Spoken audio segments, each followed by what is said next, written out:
नमस्कार मित्रांनो, स्वागत आहे तुमचं आपल्या पॅशनेट जर्नी या यूट्यूब चॅनलवर। मित्रांनो, आज आपण शिक्षक भरतीचा जो कॉन्ट्रॅक्ट बेसिस किंवा कंत्राटी शिक्षक भरतीचा जो GR आलेला आहे त्या संदर्भामध्ये आज आपण बोलणार आहोत की काय आहे तो GR। तर बऱ्याच जणांनी वाचला असेल, त्यातले काही मुद्दे जे आहेत जे चुकीचे आहेत, जे आपल्याला पटलेले नाही आणि ज्याच्या विरोधात आपण आहोत, ज्याचा काय साइड इफेक्ट होणार आहे त्याबद्दल मी आज बोलणार आहे। तर सर्वात सुरुवातीला सर्वांना माहित आहे की 5 सप्टेंबर शिक्षक दिनाच्या दिवशीच शासनाने एक GR निर्गमित केला, कॉन्ट्रॅक्ट बेसिस म्हणजे कंत्राटी शिक्षक भरतीचा GR। अगोदरच गेल्या 7 ते 8 वर्षांमध्ये कुठल्याच प्रकारची शिक्षक भरती झालेली नव्हती। मध्ये 17ची भरती झाली, ती पण 4 ते 5 हजार जागांची। त्यानंतर शिक्षक भरतीवर बंदी होती, कुठल्याच प्रकारची शिक्षक भरती झाली नाही। त्यानंतर मग हजार रुपये भरून आपण जी टेट एक्झाम दिली आणि त्यानंतर शिक्षक भरती झाली आणि यानंतर जी ही झालेली भरती प्रक्रिया शेवटची केंद्र स्तरावरची किंवा केंद्रीय पद्धतीने जी शिक्षक भरती झाली तर ती शेवटची भरती प्रक्रिया असेल आणि त्यानंतर यानंतर होणारी जी भरती प्रक्रिया आहे ती जिल्हानिहाय भरती प्रक्रिया होईल असं सांगितलं गेलं आणि मध्येच कॉन्ट्रॅक्ट बेसिसच्या भरतीचा GR 5 सप्टेंबर रोजी आला। त्यानंतर त्या GR मध्ये थोड्याफार सुधारणा होऊन 23 सप्टेंबरला पुन्हा एक GR निर्गमित करण्यात आला आणि तोही काही म्हणजे असा पॉझिटिव्ह GR आहे असं मी अजिबातच म्हणणार नाही। कारण हा जर GR यानुसार इम्प्लिमेंटेशन व्हायला लागलं तर तुम्ही शिक्षक भरती विसरून जा किंवा पुढे भविष्यामध्ये तुम्हाला म्हणजे पुढे भविष्यामध्ये महाराष्ट्राला परमनंट शिक्षक मिळतील असं म्हणजे होणारच नाही यामधून। कारण अगोदरच मी नेहमी म्हटल्याप्रमाणे 2 परीक्षा पास करून आलेले शिक्षण सेवक 16,000 मानधनावर त्यांनी नेमलेले आहेत आणि आता कॉन्ट्रॅक्ट बेसिसच्या ज्या GR मध्ये 15,000 मानधनावर ते शिक्षक नेमणार आहेत। मग अशाच प्रकारे एवढंच मानधन किंवा त्यापेक्षा कमी जास्त जसं अंगणवाडी सेविकांचं आहे ते मानधनावरच कायम मानधनावर आहे ना, तसे कायम जिल्हा परिषदेचे शिक्षक मानधनावर राहतील जर हा GR ला विरोध केला नाही, या GRच्या विरोधामध्ये कुणी गेलं नाही, या GRच्या विरोधामध्ये जर आपण एखादी याचिका टाकली नाही किंवा या संदर्भामध्ये जर आपण बोललोच नाही ना तर असंच होणार आहे आणि असंच होऊ शकतं। त्यासाठी हा व्हिडिओ आहे, त्यासाठी बोलायचं आहे। हा व्हिडिओ मी नक्कीच सांगेल की तुम्हाला जास्तीत जास्त लोकांपर्यंत शेअर करा। GR तुम्ही वाचलाच असेल, मी GR थोडक्यात तर एक्सप्लेन करणारच आहे, पॉइंट तर मी बोलणारच आहे, परंतु मला या गोष्टी बोलायच्या आहे, म्हणजे काही महत्त्वाच्या गोष्टी मला बोलायच्या आहेत तर त्या मी अगोदर बोलणार आहे। बघा आता, आणि जे आपले जे GR आहेत ना, जे काय GR किंवा काय आपले शासन निर्णय किंवा काही महत्त्वाच्या गोष्टी मी आपल्या टेलिग्राम चॅनलला टाकतच असते, तुम्ही पाहिला नसेल तर तिथे जाऊन तुम्ही बघू शकता। आतापर्यंत माझ्या मते सर्वांनी तो GR वाचलाच असावा। तर या गोष्टीचा इफेक्ट कसा होईल, मी जसं सांगितल्याप्रमाणे भविष्यामध्ये तुम्हाला शिक्षक भरती दिसणारच नाही, कॉन्ट्रॅक्टवरच शिक्षक भरले जातील। नंतर स्वयंसेवकांची उरले सुरले स्वयंसेवकांची नेमणूक केली जाईल। मला असं वाटत नाही की जर हा GR लागला तर पुढे तुम्हाला शिक्षक म्हणून शिक्षक भरतीसाठी TET किंवा टेट द्यायची देखील गरज पडेल। कारण यापूर्वी असं सांगितलं जात होतं की आम्हाला गुणवत्ताधारक शिक्षक पाहिजे, मग त्यांनी TET पासच केली पाहिजे। TET म्हणजे काय, टीचर एलिजिबिलिटी टेस्ट, म्हणजे त्यांनी पात्रता सिद्ध करायची तरच ते मग ते त्यांनी पात्रता सिद्ध केली, मग पुढे आम्हाला त्यांची परीक्षा घ्यायची, मग त्यांनी ती परीक्षा दिली। मग आता ही परीक्षा घेतल्यानंतर भरती प्रक्रिया करायची तर नाही, आता आम्हाला TET आणि टेट दिलेले शिक्षक नको, आम्हाला साधे DED BEd बेरोजगार पाहिजे, 15,000वर आम्ही भरणार 1 वर्ष 6 महिन्याच्या कॉन्ट्रॅक्ट बेसिसवर आणि मग कॉन्ट्रॅक्ट संपला की संपलं। मग त्यांचं फ्युचर काय, काहीच नाही। मग हा असा या भरतीचा जो GR आहे किंवा त्यांचं फ्युचर तर काहीच नाहीये, परंतु हा जो GR आहे याच्यामध्ये जे शिक्षक आहेत ते देखील अतिरिक्त ठरत आहे। कसे तर आपण थोडक्यामध्ये ते बघूया, पुन्हा बोलूया। बघा मित्रांनो, हा जो शासन निर्णय आहे 23 सप्टेंबर 2024चा आहे आणि त्याचा विषय काय आहे की स्थानिक स्वराज्य संस्थांच्या 10 व 10 पेक्षा कमी पटसंख्या असलेल्या शाळेत DED BEd अर्हताधारक बेरोजगार उमेदवार यांना कंत्राटी तत्वावर नियुक्ती करण्याबाबत आता महाराष्ट्रामध्ये बरेचसे असे जिल्हे आहेत की ज्याच्यामध्ये 10 किंवा 10 पेक्षा कमी पटसंख्या आहेत, तर तिथं मग कॉन्ट्रॅक्ट बेसिसवरचे शिक्षक घ्यायचे आहेत। तर पूर्वी जो अगोदरचा निर्णय होता 5 सप्टेंबरचा त्यामध्ये सेवानिवृत्त शिक्षक घेणार होते, तर यामध्ये आता फक्त DED BEd बेरोजगार घेणार आहे। तर आपण त्याच्यात थोडक्यात बघूया की काय आहे।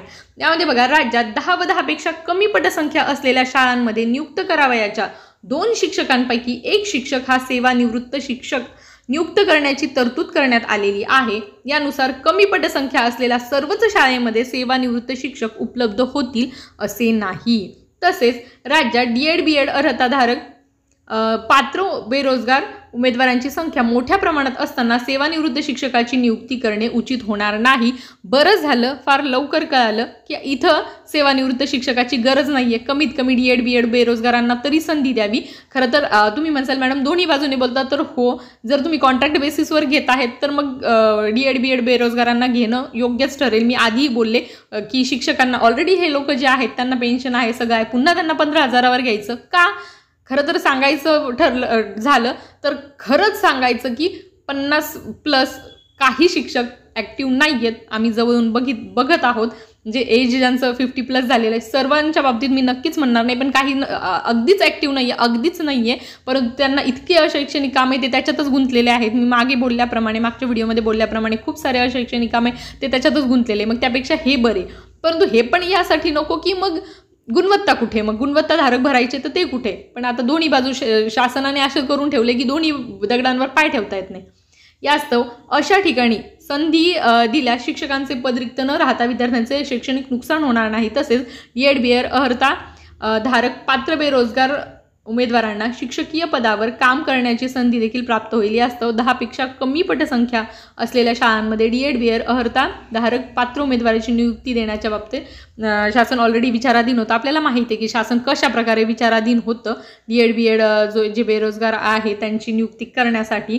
परंतु हा जो निर्णय आहे यामुळे काय होऊ शकतं हे पुढे बघूया। आता शासन निर्णय बघा, याचा तोटा असा होऊ शकतो, स्थानिक स्वराज्य संस्थांमधील 20 व 20पेक्षा कमी पटसंख्या असलेल्या शाळांमधील मंजूर करण्यात आलेल्या 2 शिक्षकांपैकी 1 सेवानिवृत्त शिक्षक किंवा 1 DED BED अर्हता बेरोजगार शिक्षक यांमधून नियुक्ती करण्याबाबत निर्गमित करण्यात आलेला उपरोक्त क्रमांक 4 मधील शासन निर्णय दिलेला आहे 5/9/2024 मध्ये या गोष्टी दिलेल्या आहेत। तर त्यामधला 4 नंबरचा जो पॉईंट आहे त्यांनी सांगितलाय बघा, स्थानिक स्वराज्य संस्थांच्या 10 व 10पेक्षा कमी पटसंख्या असलेल्या, म्हणजे हा जो पॉईंट होता ना तो चेंज केलाय आणि आता हा असा पॉईंट त्यामध्ये ॲड केलाय की 10 किंवा 10पेक्षा कमी पटसंख्या असलेल्या शाळांमध्ये मंजूर करण्यात आलेल्या 2 शिक्षकांपैकी एका पदावर DED BED अर्हता बेरोजगार शिक्षक उमेदवाराची नियुक्ती करण्यात यावी याबाबत सर्वसाधारण तरतुदी। आता ह्या तरतुदी बघा, म्हणजे 10 किंवा 10पेक्षा कमी पट आहे तर मग त्यामध्ये जर 2 शिक्षक असतील तर त्यापैकी एक जो आहे तो आता दिसेलच तुम्हाला, तो अतिरिक्त ठरणार आणि दुसरा तिथे कॉन्ट्रॅक्ट बेसिसवरचा शिक्षक येणार। बघा, सदर नियुक्तीसाठी शासन नियमानुसार कमाल आणि किमान वयोमर्यादा लागू राहील। ठीक आहे, DED BED अर्हता बेरोजगार उमेदवारांना करार पद्धतीने कंत्राटी तत्वावर नियुक्ती देण्यात आल्यामुळे संबंधित शासनाच्या कोणत्याही संवर्गात सेवा समावेशनाचे किंवा सामावून घेण्याचे व नियमित सेवेत इतर कोणतेही लाभ किंवा हक्क नसेल। याचमुळे ही भरती नकोय। पहिली गोष्ट की हे कमीत कमी हे जे आपले बांधव आहे DED BED बेरोजगार, जे सध्या आता TET CTET क्वालिफाईड नसतील किंवा क्वालिफाईड असतीलही किंवा त्यांना कमी मार्क्स असतील, पण उद्या ते जास्त मार्क्स घेऊन कमीत कमी सेवेमध्ये कायम तर होऊ शकतील, पण आज त्यांना त्यांची भरती प्रक्रिया करून त्यांना मग कायमस्वरूपी त्यांना अशा प्रकारचं त्यांना कुठल्याही प्रकारचा हक्क राहणार नाही। त्यानंतर पुढचा नियम बघा, सुरुवातीला नियुक्तीचा कालावधी हा एका शैक्षणिक वर्षासाठी असेल। म्हणजे बघा, तुम्हाला परमनंट नाहीये, कधीही तुम्हाला काढून देऊ शकतात, परंतु त्यानंतर गुणवत्ता व योग्यतेच्या आधारावर आवश्यकतेनुसार सदर नियुक्तीचे वाढीव कालावधी दरवर्षी नूतनीकरण करण्यात येईल। म्हणजे काय की दरवर्षी तुम्हाला म्हणजे रिन्युएबल कसे करतात त्या प्रकारे तुम्हाला दरवर्षी तुम्हाला हे केलं जाईल। अगदी मी तुम्हाला सांगते की हे मग कायम आयुष्यभर तुम्हाला फक्त रोज नव्यानं आणि मग तुम्हाला मानधन वाढवण्यासाठी कायम झगडावं लागेल, कधीच नोकरीमध्ये कायम होणार नाही, ही याच्यामध्ये ड्रॉबॅक आहे। त्यानंतर मानधन 15,000, आता इतर कुठल्याही लाभांप्रमाणे मानधन तत्वावर तर शिक्षक नकोच आहे, म्हणून शिक्षण सेवक पद आपण रद्द करण्यासाठी मागणी करतो। मानधन 15,000, आता 2 परीक्षा पास करून ते 16,000वर आणि एकही परीक्षा पास न करता हे 15,000वर, तर हे कुठेतरी मनाला पटत नाही। त्यानंतर दुसरं 12 रजा त्यांना देय असतील आणि 12 रजेपेक्षा जास्त रजा घेतला तर विद्यावेतन। त्यानंतर कोणतेही प्रशासकीय अधिकार नसतील। बघा, अशा प्रकारचा GR काढलाय की उद्या तुम्हाला कुठल्याच हक्क काहीच गोष्टी मागता येणार नाही मित्रांनो। आणि त्यानंतर पुढचा जो पॉईंट आहे जिल्हा परिषदेच्या वतीने शिक्षणाधिकारी प्राथमिक यांच्याशी करारनामा स्वाक्षरित असणे गरजेचे आहे।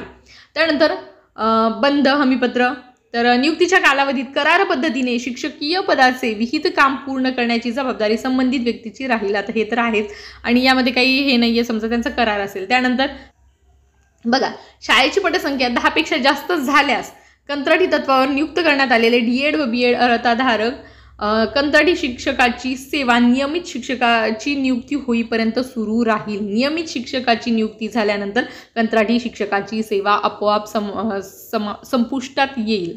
म्हणजे जर तिथला पट वाढला तर तिथं जो आपला डीएड बीएड बेरोजगार कंत्राटी शिक्षक आहे त्याचं काय होईल की त्याचं पद तिथून संपुष्टात येईल। मग मला सांगा, अशा वेळी कुठंतरी असं होणार नाही का की जे पटसंख्या वाढावी यासाठी कुठं प्रयत्न केले जाणार नाही? म्हणजे जो एखादा विद्यार्थी जिल्हा परिषद शाळेत येऊ शकतो तो कुठंतरी इंग्लिश मिडियमकडे जाईलच ना। आपण काय करतोय सध्या की इंग्रजी माध्यमाकडे विद्यार्थ्यांचा कल कमी व्हावा आणि ते मराठी माध्यमात किंवा आपल्या जिल्हा परिषद शाळांमध्ये यावे यासाठी आपण प्रयत्न करतोय। परंतु इथे या एका पॉईंटमुळे काय होणार की ते तेवढा प्रयत्न करणारच नाही। हे ऑब्व्हियस आहे की आपलं पद कुठंतरी इथं संभाव्य, जर मी 11वा मुलगा घेतला तर माझं पद इथून जाणार ना। तर ह्या काही गोष्टी आपल्याला बारीक बारीक आपण बघत नाहीत, लक्षात येत नाहीत, तर त्यामुळे मला असं वाटतं की या गोष्टी चुकीच्या आहेत। त्यानंतर करार पद्धतीने नियुक्त करण्यात आलेली व्यक्ती सोपविलेली सेवा पार पाडत नसल्यास किंवा कामामध्ये व्यत्यय निर्माण होत असल्यास अशा कोणत्याही व्यावसायिक कामात गुंतलेली नसावी। चला ठीक आहे। त्यानंतर बघा, आता हा 19 नंबरचा जो मुद्दा आहे, मी काही मुद्दे मला जे वाटले तेच मी थोडे एक्सप्लेन करते। ज्या 10 किंवा 10 पेक्षा कमी पटसंख्येच्या स्थानिक स्वराज्य संस्थांच्या शाळांमध्ये कार्यरत 2 नियमित शिक्षकांपैकी एका शिक्षकाची प्राथम्याने जास्त पटसंख्या असलेल्या शाळेत समुपदेशनाने बदली करण्यात यावी। म्हणजे इथून एक शिक्षक आता लगेच अतिरिक्त होत आहे। म्हणजे 10 पेक्षा कमी पटसंख्या असलेल्या शाळेमध्ये जर 2 शिक्षक असतील तर एक शिक्षक तिथे लगेच अतिरिक्त झाला। आता त्या अतिरिक्त शिक्षकाचं समायोजन, त्यानंतर तिथे कॉन्ट्रॅक्ट बेसिसवर शिक्षक घेणार। आता यामध्येही कसं, दोन्ही नियमित शिक्षकांची इच्छुकता लक्षात घ्यावी। जर दोन्ही शिक्षक बदलीने जाण्यास इच्छुक असतील तर सेवा ज्येष्ठता शिक्षकांना प्राधान्य द्यावं। म्हणजे आता 2 शिक्षक आहेत ज्यामध्ये जो सेवा ज्येष्ठता आहे त्याला जर जायचं असेल तर तो जाणार, दुसरा राहणार। तसेच दोन्ही नियमित शिक्षक बदलीने जाण्यास इच्छुक नसल्यास, आता जर इथं इच्छुक नसेल तर जो कनिष्ठ आहे, ज्याची कमी सेवा आहे, तर त्याची बदली करण्यात यावी। म्हणजे इथं बदली होणारच आहे। बदली होणार म्हणजे ती व्यक्ती तिथून अतिरिक्त ठरली, मग अशी प्रत्येक शाळेत अतिरिक्त ठरणार। म्हणजे याचा अर्थ हजारोंच्या संख्येने शिक्षक अतिरिक्त ठरणार। आता काय, तथापि कंत्राटी शिक्षक मिळेपर्यंत नियमित शिक्षकांची बदली करण्यात येऊ नये, परंतु इथे बदलीसाठी शाळाच मिळणार नाही ही गोष्ट आहे। त्यानंतर मग काही गोष्टी इथे सांगितल्या आहे, काय कसं आहे त्यांचं विद्यावेतन वगैरे, या गोष्टी आहेत या शासन निर्णयात। तर बघा फ्रेंड्स, मी ज्या काही गोष्टी एक्सप्लेन केल्या त्या अजिबातच मला न पटलेले मुद्दे होते। बाकी जर समजा त्यातले हे आहेत की कशा प्रकारे आहेत शासन, म्हणजे कशा प्रकारे भरती होणार आहे, काय काय काय काय त्यामध्ये टॉपिक इन्क्लूड आहे, तर ते तुम्ही पाहू शकता। यामध्ये एकच मला गोष्ट बरी वाटली, चांगली वाटली, ती म्हणजे की सेवानिवृत्त शिक्षकांना संधी न देता आपले जे डीएड बीएड बेरोजगार आहेत त्यांना संधी देत आहे। तर ती गोष्ट चांगली आहे की तात्पुरती संधी द्यावी, परंतु या तात्पुरत्या संधीचा तोटा असा होणार आहे की हे कायम त्यांनी सांगितल्याप्रमाणे 1 वर्षाच्या करार पद्धतीने घेतलं जाईल आणि पुन्हा मग तो करार त्यांचा रिन्यू केला जाईल। मग अशा प्रकारे जर भरती प्रक्रिया झाली कॉन्ट्रॅक्ट बेसिसवर तर शिक्षक भरती प्रक्रिया पुढे भविष्यामध्ये होणार नाही, कायम कॉन्ट्रॅक्ट बेसिसवर काम करावं लागेल। आणि या शासन निर्णयामुळे काय होणार आहे की राज्यामध्ये हजारो शिक्षक हे जे आहे ते अतिरिक्त ठरणार आहेत। कारण काही भाग, आपल्या महाराष्ट्रामधील काही भाग जसं की कोकणातला भाग असा आहे की ज्यामध्ये छोट्या वाड्या वस्त्या आहेत, जिथं ऑलरेडी राहणाऱ्या लोकांची संख्या कमी आहे, आसपास घरं नाहीयेत, अशा ठिकाणी शाळा आहे, तर मग तिथे विद्यार्थी ही कमीच असणार आहेत। मग RTI नुसार त्यांचा जो शिक्षणाचा हक्क आहे म्हणून ती शाळा तिथे आहे, म्हणून तिथे ते शिक्षक आहेत आणि म्हणून विद्यार्थी तिथे आहेत। परंतु जर अशा प्रकारचा शासन निर्णय लागू झाला तर तिथला एक शिक्षक अतिरिक्त ठरणार आणि मग छोट्या बऱ्याचशा शाळा असणार, त्या सगळे शिक्षक अतिरिक्त ठरणार आणि मग त्या सगळ्या शिक्षकांचं समायोजन अशा मोठ्या प्रत्येकच ठिकाणी मोठ्या शाळा काही ठिकाणी अवेलेबल नाहीयेत। तर या गोष्टी कुठेतरी शासनाने लक्षात घ्यायला हव्या होत्या। अशा प्रकारचा जी आर निर्गमित करण्यापूर्वी, परंतु शासन पुढचा विचार करत आहे की भविष्यामध्ये हे लोक जर शिक्षण सेवक म्हणून लागले तर यांना पुढे कंटिन्यू करायचं आणि यांचा जो पगाराचा बोजा राहील त्यापेक्षा आपण कॉन्ट्रॅक्ट बेसिसवर भरती करू, या फक्त आणि फक्त हा जो विचार आहे तो डोक्यात धरून त्यांनी ही भरती प्रक्रिया सुरू केली आहे. काही जणांना असं वाटत असेल की चांगलंय मॅडम, आम्हाला लोकलला संधी मिळते, तर तसं तर तुम्ही लोकलला प्रायव्हेटला पण करू शकतात ना मित्रांनो. प्रायव्हेट शाळेमध्ये पण तुम्हाला 15-16 हजार रुपये पगार मिळेल. जर जिल्हा परिषदेला आपल्याला लागायचं, आपल्याला असं वाटतंय की मला सरकारी नोकरी मिळावी आणि मी किती दिवस या कमी पगारावर करू असं वाटत असणाऱ्यांना कुठेतरी परीक्षा देऊन संधी मिळणार होती, तर या जी आरच्या नादामध्ये ती देखील संधी त्यांची जात आहे. आणि त्याचमुळे कुठेतरी मला या गोष्टी म्हणजे माझा तर 100% याला विरोध आहे, सगळ्यांचाच विरोध आहे. याचमुळे आजचा हा कालचा हा आक्रोश मोर्चा होता या जी आरच्या विरोधात, अशैक्षणिक कामांच्या विरोधात, सरकारच्या विरोधात, असहकार आंदोलन हे होतं.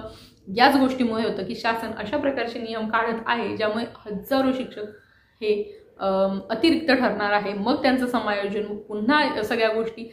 तर अशा प्रकारे हा जी आर आहे, मी थोडक्यात एक्सप्लेन केला, तुम्ही जाऊन वाचू शकता. जे मुद्दे मला पटले नाही तेच मला यामधून सांगायचे होते, तर मी ते सांगण्याचा प्रयत्न केला. बाकी जसे जशा गोष्टी घडतील या संदर्भामध्ये मित्रांनो याचिका देखील टाकली जाणार आहे. आपण बघूयात काय काय गोष्टी होतात, तसे मी तुम्हाला अपडेट देत जाईल. तर अजूनही तुम्ही आपलं पॅशनेट जर्नी हे चॅनल सबस्क्राईब केलं नसेल तर पटकन सबस्क्राईब करून घ्या. आणि तुम्ही आपलं टेलिग्राम चॅनल जर सबस्क्राईब म्हणजे टेलिग्राम चॅनल जॉईन नसेल केलं ना, तर या व्हिडिओच्या डिस्क्रिप्शनमध्ये मी लिंक दिलेली आहे, जाऊन टेलिग्राम चॅनल जॉईन करा आणि आपलं पॅशनेट जर्नी चॅनल सबस्क्राईब करा. त्याच्या बाजूचं बेल आयकॉन देखील नक्की प्रेस करा, म्हणजे तुम्हाला माझ्या येणाऱ्या सर्व व्हिडिओचे नोटिफिकेशन वेळेत मिळत जातील. चला तर मग मित्रांनो, पुन्हा भेटूया अशाच नवीन अपडेट सोबत. तोपर्यंत चॅनल सोबत राहा. धन्यवाद.